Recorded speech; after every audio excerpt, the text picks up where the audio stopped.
Yeah. Okay, Yeah. let's start. So hi, I hope you all enjoyed your lunch break. Let's talk today about the FIFA Women's World Cup 2011 in Germany. So first, thank you to the Academy and Middlesex University for inviting me, and as well to the organizers. That everything is, really interesting and fine here.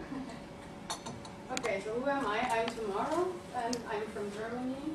I'm an international sports manager, and I was working for different major sports events or different development associations in Germany. As for the Children Olympic Committee, we prepared everything for the Pan American Games of Guadalajara 2011.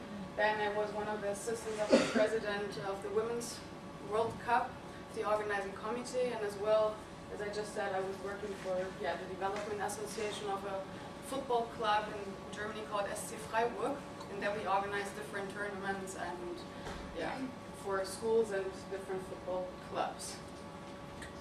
Okay, so first I would like to give you a short overview about women's football in England and in Germany.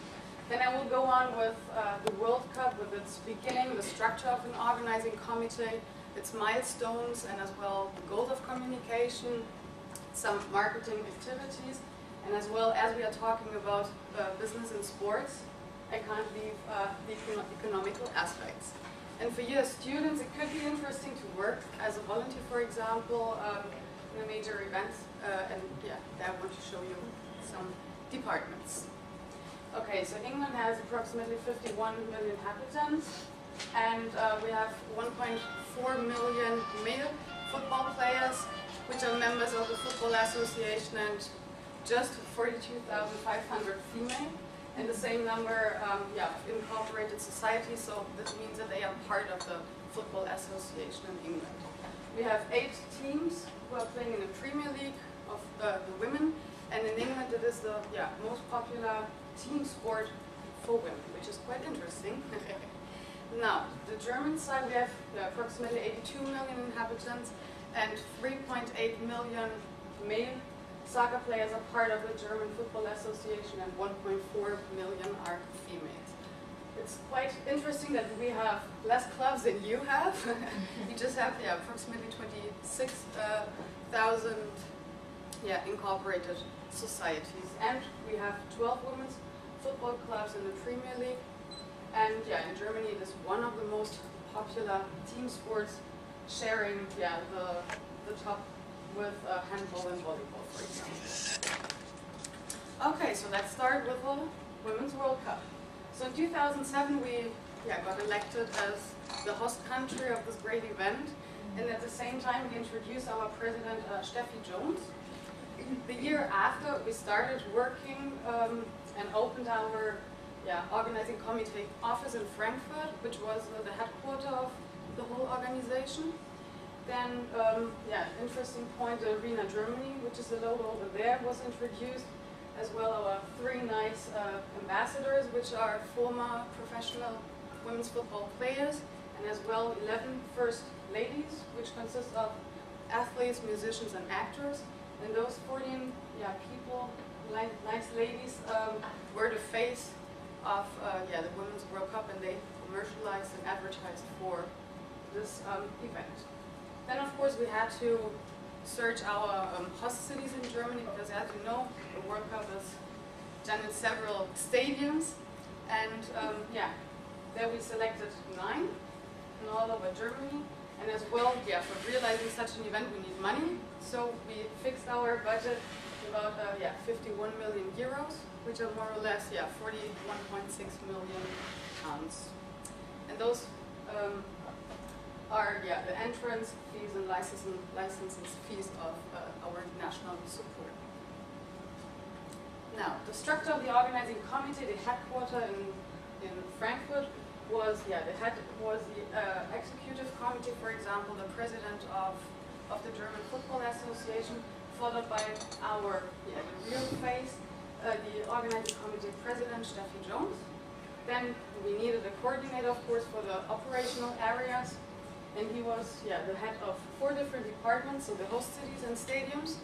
They were in charge of the infrastructure, Then we had the Department of the Tournament Organization.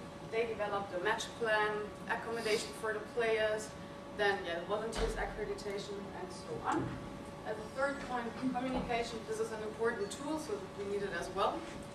They were responsible for TV, internet, publications, and so on. Now, the last department is marketing. They were responsible for the realization of different events, national supporters, merchandising, licensing, and different marketing campaigns. Now, as I just said, that the structure was of the headquarters in Frankfurt, and as you know, that we are realizing this event in different cities, we need a branch office. This branch office is separated into two areas, with a venue manager with its assistant, and they were responsible for the stadiums, hospitality, catering, logistics, accreditation, and ticketing. And the second part is volunteer management, because we needed approximately 2,000 people helping us. So therefore, they searched, interviewed the people, and briefed them as well. Now, the milestones of 2009 and 2010. Our goal was to get 6 national supporters. We got them, as for example the German railway, the Deutsche Bahn, or one of the biggest banks, Commerzbank. Then the official slogan was the beautiful side of 2011, somehow female. Then the official poster and the host city poster, which you can see over there on the top. And as well our nice color kick, our kitty, the mascot, because a World Cup without a mascot can't be realized. And as well our appetizer of the Women's World Cup was the Under 20 Women's World Cup 2010. Now, our goals of communication were, of course, to raise the awareness level of women's football, because still not everybody knows that something like, women kicking the ball exists. And as well, we wanted, to have sold-out stadiums. As you can see here, this was, Berlin. And, we wanted to improve the image of the women's, sustainable, and really looking to a good future for them. Now, how did we try to do this? First, we decided to make some roadshows in the different host cities. There, the national supporters got the possibility to represent themselves as a supporter for the Women's World Cup. And they put different stands or games for children, adults, or people who are passing there, as for example, goalball shooting, things like that, or they put up some playgrounds. Then our ambassadors realized different girls' days in different clubs and schools, and they made the people aware of this great sport. Then as the next, our Team 2011, which was a campaign for schools and different clubs. This was an idea to make those schools and clubs really become part of this event, and they had to go through 3 stages. So first they had to organize a mini World Cup in their institution. Then they had to offer women's classes for girls as well. And as a last point, they received the possibility to take classes for the instructors and